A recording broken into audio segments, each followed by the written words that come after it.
अरे पण विकास भाऊ, तुझी ताई देईन करा आपल्याला 500 रुपये. 500 रुपये? अरे माझी ताई 1000 रुपये देईन, 1000 रुपये. अरे माझी ताई आहे ना लई इमोशनल आहे. तिला मी जरासं कसं बारीक तोंड करून पैसे मागितले ना, ताई मला पैसे पाहिजेत, माझी लई हालत खराब आहे असं जरासं म्हणलं ना, ती लगेच पैसे काढून देते. ह्याच्या आधी मी 5-6 वेळेस तिच्याकडून पैसे घेतलेले. चल तू फक्त.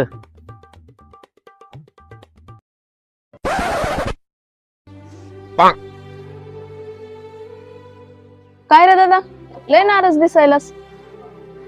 काय नाही असंच. क्या ऍक्टिंग कर रहा है. अरे तुझ्या तोंडावरून कळायलंय काहीतरी झालंय म्हणून. सांग की, बहिणीला नाही सांगणार? अरे काय नाही रे ताई, पैशाची लईच अडचण आहे ना जरा.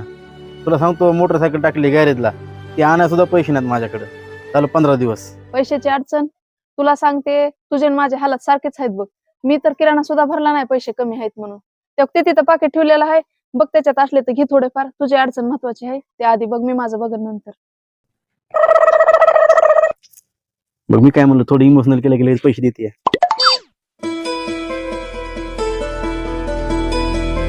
अरे आरुष, खरंच ताईची हालत लयच खराब आहे ना. ह्यात 1 रुपया पण नाही. मला नव्हतं वाटलं राव ताईचे असे दिवस येतील म्हणून. ताईसाठी काहीतरी केलं पाहिजे मी. एक काम करतो, माझ्याकडे आहेत थोडे पैसे, ते ह्याच्यामध्ये टाकतो. म्हणजे ताईला कामाला येते किराणा वगैरे साठी, नाही का. 4-5 हजार रुपये आहेत माझ्याकडे. 2-3 हजार रुपये तिला ठेवतो, बाकीचे राहू देतो, मला बी लागतात ना.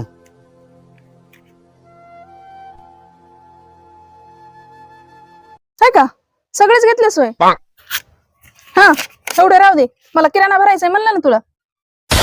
ये क्या हो गया? ये क्या सुन रहा हूँ मैं? सगळं पाकिटच रिकामं केलंस. मेरे